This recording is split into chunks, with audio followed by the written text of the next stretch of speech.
Indigo.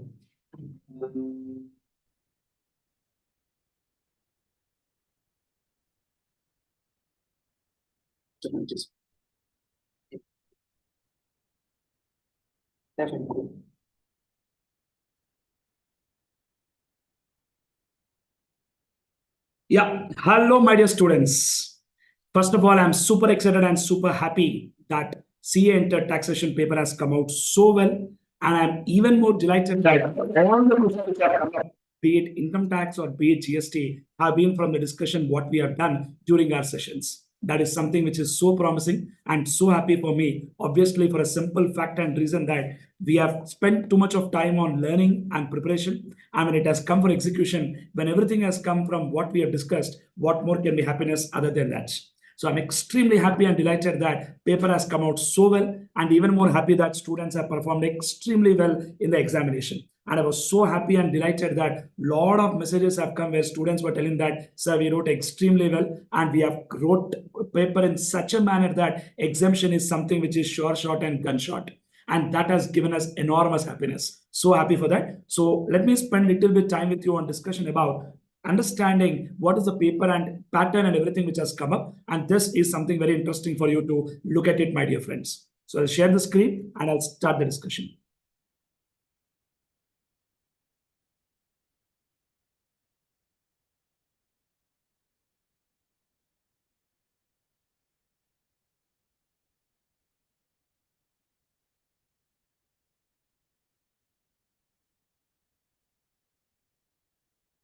Yeah, I'm sure the screen is visible for you, my dear students.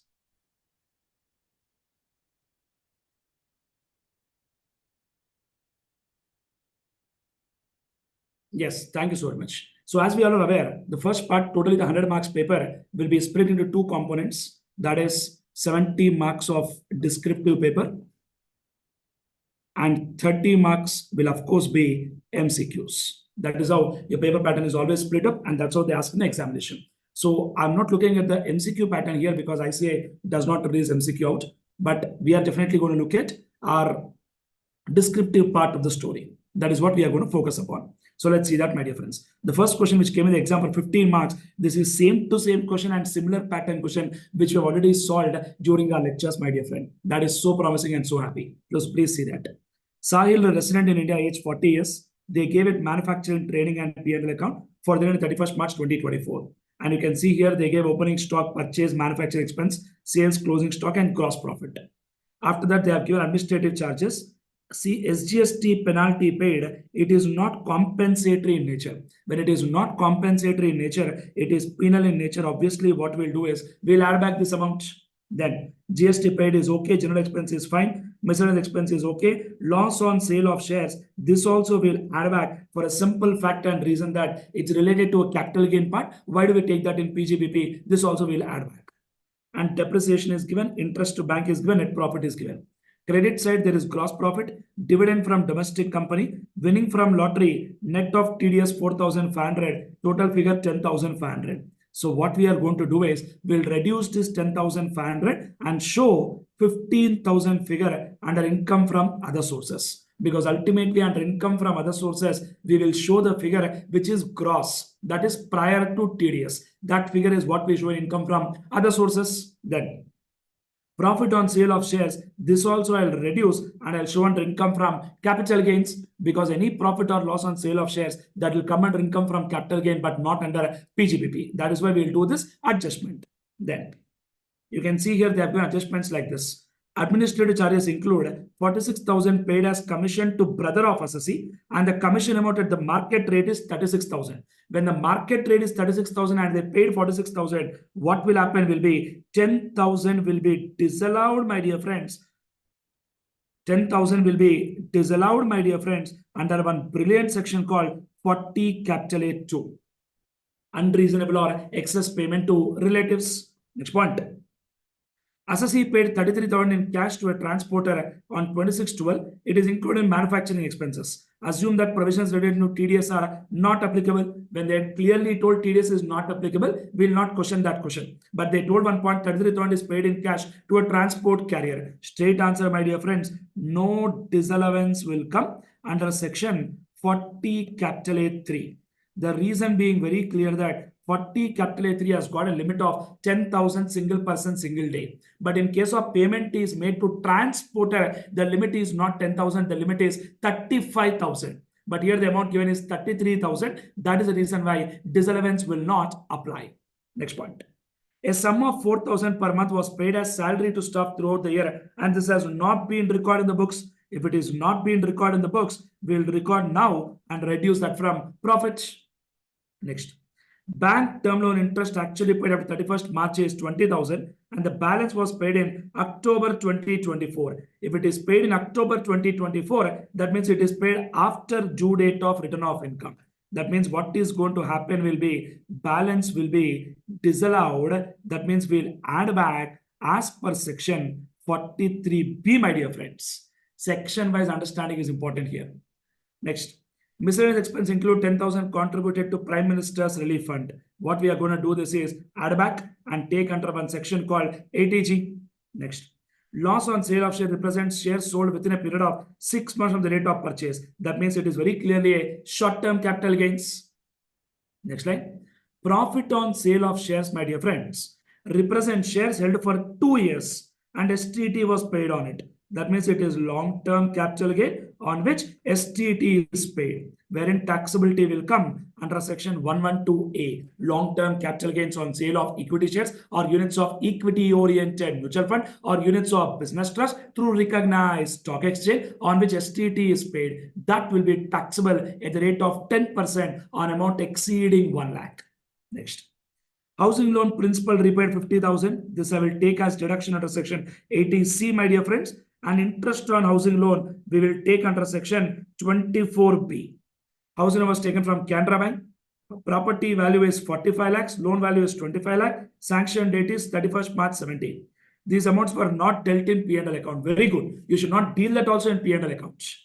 Assume that this housing loan is eligible for 80 EE deduction. So we'll take that 80 EE deduction.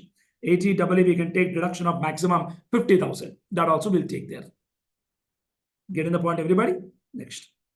And the simple adjustment they gave with respect to depreciation, where they told opening WDV is 12 lakh rupees, additions 2 lakh rupees used for more than 180 days. And again below they gave total additions 4 lakhs. That means more than 180 days is 2 lakh rupees. Total addition is 4 lakh rupees. That means out of 4 lakh, 2 lakhs is more than 180 days. 2 lakh is less than 180 days. Whatever is related to less than 180 days, that will claim only half depreciation. Balance will take full depreciation. That's it. They just ask compute total income and tax liability. If he has exercised the option of shifting out of default tax regime, that means we have to calculate tax under optional tax regime or normal tax regime. And this question, they asked for 15 marks, my dear friends. Such a scoring element involved here. And I was so happy when I got message from the students that they wrote it perfectly well in the examination. So nice. So happy for that. Next slide. Second question, EBIT. Compute total income if it is ROR and RNOR. Simple logic, ROR, global income will become taxable. And if it is RNOR, straight answer, Indian income will be taxable and foreign income will be taxable in 2 cases. Number 1, business income, which is controlled wholly or partly from India. Number 2, professional income, which is set up in India. Set up in India means having an office in India. Next slide. Remuneration of 50,000 for service rendered in Malaysia, credited to bank account in Malaysia and immediately remitted to his bank account in India. Remittance is not relevant for us, so this will tax it only for ROR. Profit from business in England, which is controlled from Bombay. If it is controlled from Bombay, what is going to happen is RNOR also will become taxable. Amount brought to India out of past untaxed profit. Straight answer, it is not taxable for both ROR and RNOR. Both of them is not taxable. The simple reason because it is not an income for current year. It is a past untaxed profit which is brought to India. A past untaxed profit which is brought to India is not an income for current year. If it is not an income for current year, it will not be taxable at all. Next slide. Capital gain on sale of land in India but received in Malaysia. Here only the language is there. Land is in India. Land is in India means will taxable for ROR also, RNOR also. Income from agriculture land at Nepal, 18,000 received there, but then brought to India. This will become taxable, but will tax only for ROR. The reason being, agriculture income is taxable when it is from a land outside India. Section 10(1) exemption will come only when it is agriculture income from a land in India. He paid 50,000 towards principal repayment of loan taken for construction of self-occupied house in India. We will take ATC reduction. Interest on savings bank with SBI. First we will take it as income, and then we will apply one section called ATTTA. Interest on savings bank account, where we'll get deduction of interest or 10,000 rupees, whichever is lower. If it is senior citizen, then we'll apply TTB. If not, we'll apply ATTTA only. Next point. Examine the applicability of TDS or TCS. First case, ABC Limited, they paid a rent of 75,000 plus 18% GST per month to Mr. Ram for office premises. Ram furnished his PAN and also filed return of income before due date regularly. Straight away, we'll apply 194I and do TDS at the rate of 10%. But we'll do TDS only on base value excluding GST. We should not apply TDS on GST amount. We'll apply TDS on the value prior to GST. XYZ Private Limited sells 2 cars to Mrs. Anju costing 4 lakh rupees and 12 lakh rupees. Ms. Anju has furnished her PAN and filed a return of income regularly before the due date. Sir, TCS will apply under section 206C, my dear friends, and that too it will apply at the rate of 1%, my dear friends, on sale of motor vehicle exceeding 10 lakh rupees. If it is 4 lakh, will not apply, but if it's more than 10 lakhs, on that will apply, my dear friends. Got the point, everybody? Next. Ravi received an advance of 2 lakh rupees on 10/5 from a closely held manufacturing company, private company which public are not interested, in which he holds 22% shareholding. That means he is a shareholder holding 10% or more. And the company has accumulated profit of 1 lakh at the time of giving advance. Compute the amount of income to be included in the hands of Ravi for assessment year, and also state under which head of income it is included. So this question is clearly related to 222E. Loan or advance given by company to a shareholder who's holding 10% or more, or it is given to a concern in which such shareholder has substantial interest, or to any other person for the benefit of such shareholder. That will be regarded as deemed dividend under section 222E. And this deemed dividend will be taxable under income from other sources. What a brilliant paper, man. A student who has done some fair preparation, I'm sure he would have definitely written well in the examination. Next. Rao furnished the following information regarding payment towards scientific research. Revenue expenditure, straight away take 100% reduction. Capital expenditure, take 100% reduction. Contribution in notified research institution, take 100% reduction. Amount paid to an Indian company has main object scientific research approved by the authority. Again, take 100% reduction. Expenditure towards land is not allowed, because in case of scientific research, section 35 will apply, which clearly says deduction is allowed for both revenue and capital expenditure, except land. He also incurred expenditure of 2 lakh rupees towards salary to research staff in the financial year 22-23 before commencement of business, and prescribed and certified by the authority. This also we can take 100% deduction, because expenditure incurred prior to commencement of business within 3 years prior to commencement of business, that is also allowed as deduction. That's it. Simple question. Surender furnishes following particulars for the previous year ending 31st March 24. He had a residential house inherited from his father in December 2009. Fair market value 1/4/2001 is 13 lakh rupees. In the year 13-14, further construction and improvement was 10 lakh rupees, and house was originally purchased by father in 1/3/2000 for 10 lakhs. So if that is the case, what is that we are going to do, my dear friends? We are going to take original cost or fair market value on 1/4/2001, whichever is higher. But fair market value cannot exceed stamp duty value. That figure they have not given here. So I'll take 13 lakhs as cost of acquisition. And cost of improvement also I have got.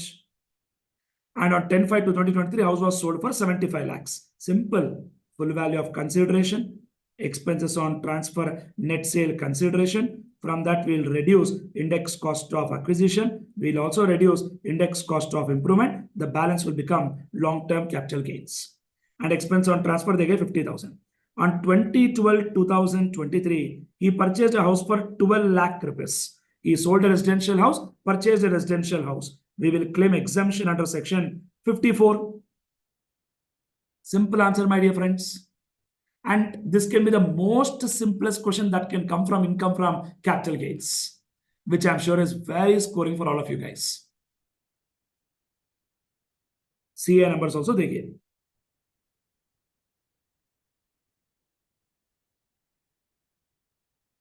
Clear, everybody? Good. Next point. Joshi, a resident Indian, aged about 58 years, furnished following details of income for 23-24. House property figure is given. Income from business is given. STCG is given. STCL on sale of share listed in stock exchange they gave. Interest on bank fixed deposit 50,000 received by his son, age 21 years, out of money gifted by Mrs. Joshi. Out of money gifted by Mr. Joshi. So this interest income is coming, which is received by his son. So this amount will be what, my dear friends? That will be clubbed. Clubbing provisions will apply, my dear friends. Loss from speculation business will set off only with income from speculation business. And loss from owning and maintaining resources will set off only with income from owning and maintaining resources. Following are brought forward losses. Brought forward HP loss for 21-22 is 2,50,000. That will set off with HP income. Brought forward business loss also we will set off, provided 8 years is not lapsed. Unabsorbed depreciation, there is no time limit. Happily we can set off.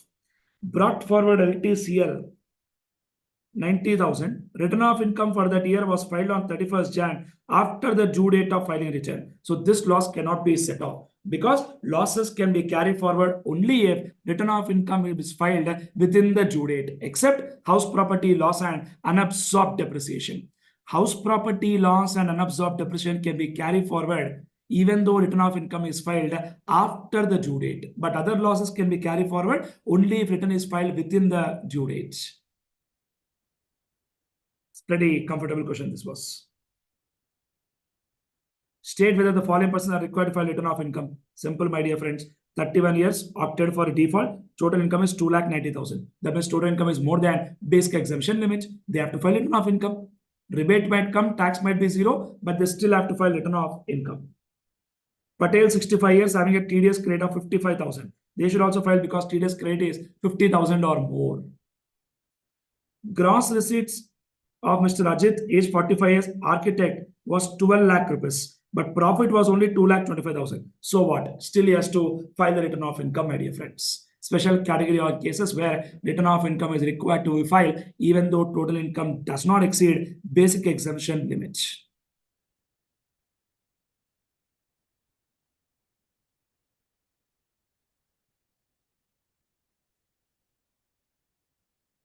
Next. CBDT notified. Notification inserted 12AB notify which are all the persons other than company who is not required to file return must file the return. Who are those persons who must mandatorily file income tax return? So generally, let me make you understand the point very clearly, that generally return of income is mandatory for those whose total income exceeds basic exemption limits. But there are certain categories and cases where filing of return of income is required even though total income does not exceed basic exemption limit, my dear friends. Getting the point, everybody? This is an interesting question, and as expected very clearly from return of income, a question has come.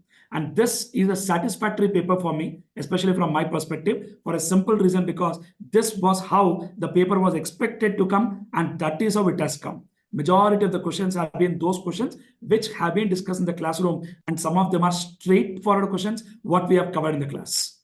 So for that reason, I'm extremely happy that similar questions have come in the examination. And return of income point is very clear, right? You know that point's very clear, return of income. That there are some cases where you have to file return of income even though total income does not exceed basic exemption limit. that is current account deposited more than 1 crore, credit card bill more than 2 lakhs, consumption of electricity more than 1 lakh. Correct, my dear friends? And turnover is exceeding 60 lakh rupees. And profession turnover is more than 10 lakh rupees. TDS, TCS is 25,000 or more. And for senior citizen, it is 50,000 or more. Like that, various points we have discussed during our sessions, my dear friends.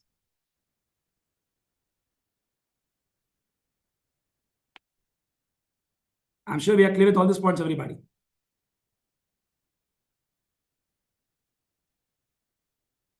One second.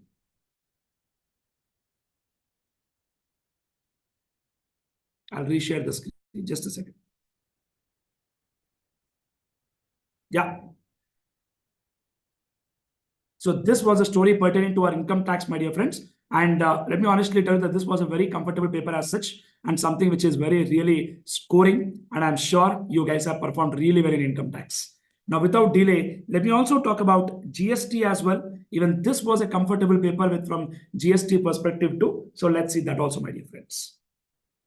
As expected, the first question has come in the examination where they have questioned with respect to net tax liability, output tax, less set off of credit and computation of net tax, net GST liability. He is engaged in supply of taxable packaging goods and consultancy service. And details of outward supplies are 18 lakhs to Vaidehi registered person in Rajasthan. And they received 50,000 from Vaidehi towards freight charges. As agreed to deliver the goods at Vaidehi enterprise premises, which was not included in the value of supply. We'll include that, and there's very clearly a intrastate outward supplies. And supplies were 35 lakhs to registered person of Uttar Pradesh. So there's intrastate outward supply. So on intrastate will charge CGST and SGST. For intrastate will charge IGST. Supply of service to registered person before discount worth 6 lakh rupees. Further discount of 30,000 which has been given and recorded in the invoice. If it is recorded in the invoice, we will reduce that from value of supply. And it delivered goods worth 2 lakh rupees to Jeevan Solution located in Rajasthan on direction of Raghu Enterprise, a registered person of Mumbai. And the tax invoice was issued by Evershine Limited to Raghu Enterprise. Evershine is given to what, my dear friends? Raghu Enterprise. Now the logic is simple, my dear friends. This is a case of build to ship to model. In case of build to ship to model, place of supply will be principal place of business of such third person who gave the direction. And here who gave the direction is Raghu Enterprise has given the direction. So place of supply will become Maharashtra, my dear friends. So what they will charge is IGST. If the location of supplier and place of supply both are in same state, we'll charge CGST and SGST. But if location of supply, place of supply both are in different state, we will charge IGST. So this point is very clear that it's a case of build to ship to model. Goods were delivered to Jeevan Solution on direction of Raghu Enterprise. So who gave instruction is Raghu Enterprise. So place of supply will be principal place of business of such third person who gave the instruction, which is nothing but Raghu Enterprise. Next. Inward supply, they purchased raw material worth 220 lakh rupees and goods worth 1 lakh were not received during the month. When not received during the month means on that no input tax credit is allowed. They purchased machinery for manufacturing process worth 2 lakh rupees. A GST registered dealer located at Bengaluru, Karnataka. Company has claimed depreciation and income tax on full value of machine, including GST component. So there is no question of input tax credit. There is no question of input tax credit because they have claimed depreciation on full amount. When you claim depreciation on full amount, there is no question of claiming input tax credit, my dear friends. Next slide. They purchased truck worth 15 lakh from GST registered dealer located at Ajmer for transportation of goods. If it is goods, my dear friends, ITC will be allowed. Purchased car capacity of 7 persons consisting of 10 lakh from May' Automobiles for use of its director for official purpose. Straight answer, no input tax credit because it is blocked as per section 17.5. As expected, points have come from block credit, section 17.5. Purchase goods worth 5 lakh rupees from DEF Buildwell Private Limited, a registered person of Jaipur for construction of additional floor of factory building. Here also no credit because it is block credit. Goods or service for construction of immovable property, credit is not allowed.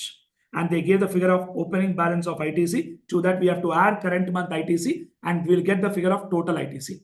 Output tax figures we know. We'll set off this credit and compute the net GST payable. What a brilliant scoring question this is. Next point. Brief and suitable notes are mandatory, of course. Net minimum GST payable in cash. Next. Ravindra, registered person in Bhopal, has provided following information. This is more related to exemptions, what they have covered. First point, recognized sports body as chief selector of hockey team. I hope you know that we have got exemption for player, umpire, referee, coach, and team manager. Player, umpire, referee, coach, and team manager is exempt. Other things will become taxable. Pure labor contract for construction of independent residential unit. If it is single residential dwelling, then we have got some exemption. Rented out warehouse for warehousing of sugarcane. Sir, warehousing activity is exempt, but renting of warehouse is not exempt. Renting of warehouse, that service will become taxable. Provided service to municipal corporation for slum improvement and upgradation. Wow. He has charged 1,25,000 against Western music dance performance in an event. Sir, exemption we have got only for classical art forms of music or dance, not for Western art form of music. So this will become taxable.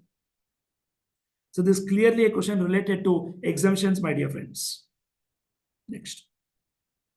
Vishnu Limited was not mandatorily required to be registered. However, they opted for voluntary registration and applied for registration on 12th February. Certificate has been granted on 24th February, and they have not engaged in interstate outward supply. CGST, SGST liability they have given. Capital goods procured on 5th February. Details are given. Inputs contained in finished goods. Value of input received on 10th February, semi-finished goods. Inputs lying, inputs on. You are required to determine the eligible ITC available and minimum GST payable. Sir, they were not required to be registered, but they have opted for voluntary registration. We have got one brilliant section called section 18, which talks about availability of credit under special circumstances, which clearly says that if a person goes for voluntary registration, he can take ITC on inputs held in stock, inputs contained in semi-finished goods, and inputs contained finished goods in stock. But he can't take ITC on capital goods. ITC on capital goods is allowed only in two cases. Number one, you are converting from composition to normal. Second one, you are a registered person and your exempt supply has become taxable supplies. Good question. Place of supply, they asked. Unregistered person sends a courier through Kolkata, West Bengal based Mohan Courier Agency to a sister in Mumbai, Maharashtra. So we are talking about something called transportation of goods, my dear friends. Transportation of goods. 12.8 transportation of goods, including mail or courier. Place of supply is a location of recipient if a registered person. If it's unregistered person, the place where goods are handed over for their transportation. Unregistered person resides at Rewa, Madhya Pradesh, books a two-way air journey ticket from Prayag, UP to Jaipur, Rajasthan. He leaves Prayag on 11 September in a morning flight and lands in Jaipur the same day. He leaves Jaipur on 15 September and lands late flight and the Prayag next day. This is all time pass story. But let me tell you, 12.9 clearly says, in case of transportation of passenger, if recipient is unregistered person, place of supply is the place where the passenger embarks on the conveyance. Clear, my dear friends? So basically, in case of transportation of passenger, if recipient is registered person, location of such person. If recipient is unregistered person, the place where passenger embarks on the conveyance for continuous journey. And moreover, in the law, they clearly told return journey is always treated as a separate journey. So simple answer, for UP to Rajasthan, the answer will be UP. And Rajasthan to UP, the answer will be Rajasthan. Because return journey is treated as separate journey, even though booking is done at same time. Next. Rimjim Private Limited, located in Lucknow, UP, purchased a manufacturing machine from Manav Steels, located in Rajasthan, for being installed in factory at Uttarakhand. Place of supply will be Uttarakhand only, my dear friends, because of section 10(1)(t). In case of goods assembled or installed at site, place of supply is the place where goods are assembled or installed. Next. GSTR 3 for the month of Jan has been filed by Avisha Limited within the due date. It came to the notice that the tax due has been paid short by 16,000 and the shortfall has been paid through cash ledger and credit ledger at the time of filing GSTR 3B. Cash ledger 12,000, credit ledger 4,000. You are required to calculate the interest payable. Straight answer, we'll calculate interest at the rate of 18% per annum. Give the effect if 3B has been filed belatedly, my dear friend. Simple logic. In one case, we'll follow the concept of calculating interest only on amount paid through cash ledger. Other case, we'll follow the concept of amount paying the interest to be computed on the total amount which is paid, not just which is paid through cash ledger. Simple question. Who is liable to deduct TCS? Section 52, in case of supply made through e-commerce operator is required to do TCS, and that TCS he has to deposit with government by 10th of next month. And that e-commerce operator will file one return called GSTR 8, my dear friends. All that provisions they have asked. Conditions to be satisfied for availing deduction of post-supply discount. 15(3)(b) clearly says, in case of discount given after supply is made, that can be reduced only if there is an agreement existing at the time of supply, the discount is linked to the invoice, and the proportionate credit is reversed by the recipient. If these conditions are satisfied, then that discount can be reduced. Examine the existence of consideration for a donation received by charitable institution from the donors without quid pro quo, an important feature. So simple logic, my dear friend. In case of donations, the GST will not apply. But if donation is given with a specific direction, stating that our name should be there, where a benefit directly or indirectly is coming to the donor from business perspective, then in that case, GST will apply. It will be regarded as supply. But if there is no instruction given, they have just put the name board out of love and affection. In that case, my dear friends, GST will not apply. Finally, one question has come where Mohan Enterprise is a registered person having principal place of business in Gujarat, and they have received services of advocate, a registered person from Gujarat. Shekhar, an unregistered person, provides services of labor to Mohan Enterprise relating to issue of invoice by recipient Mohan if he is liable to pay tax under reverse charge mechanism. RCM provision will apply only in case of that advocate services. But for labor services, there is no question of RCM as such. But for advocate service, RCM provision will apply as per provisions of section 9(3), my dear friends. So this way, a brilliant paper has been given by ICI, which is actually a very scoring paper. And after seeing the paper, my dear friends, let me honestly tell you, even I myself felt very happy for two reasons. That this paper was a very good standardized paper given by ICI. And at the same time, my dear friends, I was so super glad and happy that almost every concept and every question is something what we discussed during our sessions. And that gave us enormous happiness and fulfillment. So without any delay, my dear friends, thank you so very much and wish you all success. Wish you all the very best for the balance exams coming up. Do write really well and come out with flying colors. All the very best, my dear friends. Thank you so much. Take care. Bye-bye. Thank you. Shiva Teja signing off.